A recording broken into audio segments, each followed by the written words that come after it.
The woman Bob Marley was truly singing about in Waiting in Vain is a secret the Marley family never wanted exposed.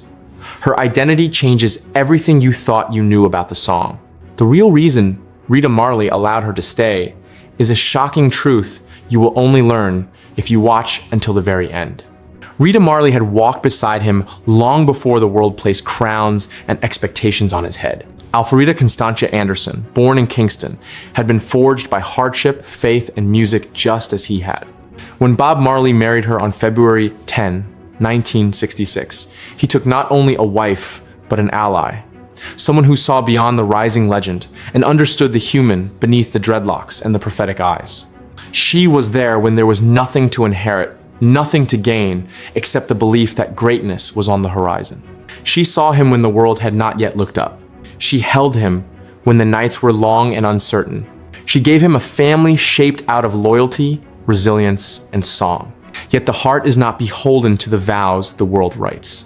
It beats by its own scripture. Cindy Breakspear entered at a time when music had already crowned Bob Marley as a messenger of liberation, a revolutionary voice wrapped in melody. Cynthia Jean Cameron Breakspear, Miss World 1976, daughter of Canada and Jamaica, a presence that glowed with elegance and vibrant youth. Her arrival into his life was the moment that altered the course of more than one destiny.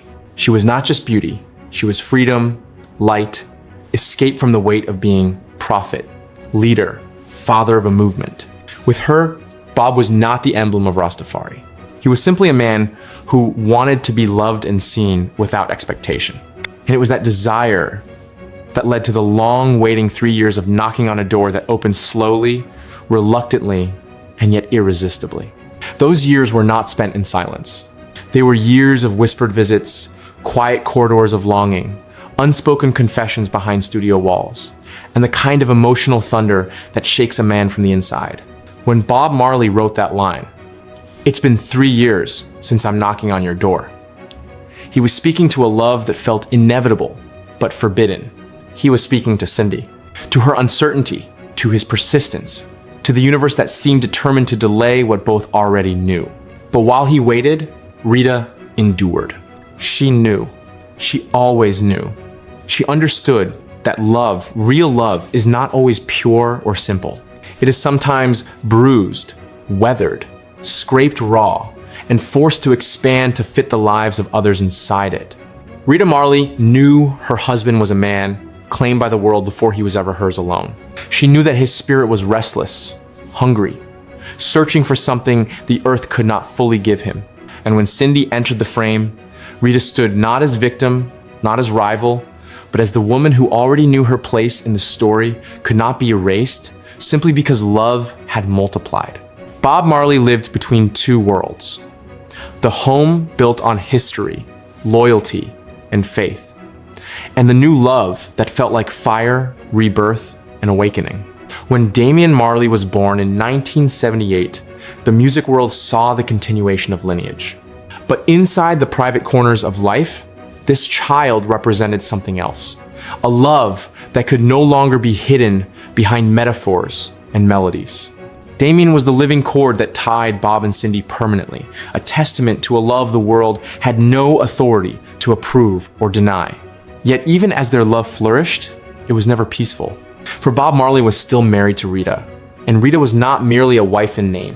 She had been with him through political violence, spiritual evolution, and the highest and darkest moments of fame. She was the woman who shielded him with her body when bullets tore through their home. She was the one who nursed him when illness began its slow shadowing. She was the one who stood at his side when the doctors delivered the fate that no music, no prayer, no fame could undo. Still, even in the hospital rooms where death began to unfold its quiet wings, Cindy visited, and Rita allowed it. Not out of defeat, but out of understanding that love can be plural, complicated, inconvenient, and still profoundly real. The world would later try to name Cindy Breakspear a side chick, a mere detour in the life of a legend. But those who were there, men like Alan Cole, spoke differently. They spoke of a love that was transformative, consuming, sacred in its own way. They spoke of the days when Bob was torn, not in selfish thrill, but in genuine heartbreak. They spoke of a man who wanted to keep everyone he loved safe, seen, cherished, yet was unable to stop the hurt that love inevitably brings when it stretches in more than one direction. Alan Cole once reminded the world that Cindy played a role in shaping the public image of Bob Marley that came to define him globally. Her presence beside him, Miss World beside the dreadlocked prophet, challenged and fascinated the world. Beauty and the Beast, the tabloids called them. But Bob was not a beast. He was a man living inside a body God had filled with too much meaning to carry easily.